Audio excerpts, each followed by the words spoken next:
You are looking at Julian's pronunciation guide, where we look at how to pronounce better some of the most mispronounced words in the world, like this other curious word. But how do you say what you're looking for today?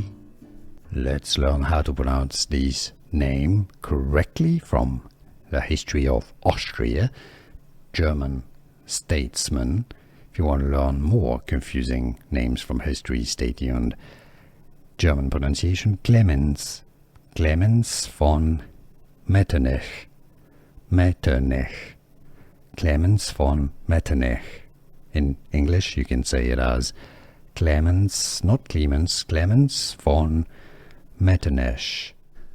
Here are more videos on how to pronounce more confusing words and names too many mispronounced. Like this video if you found it useful. I appreciate your support. I'll see you soon, and thanks for watching.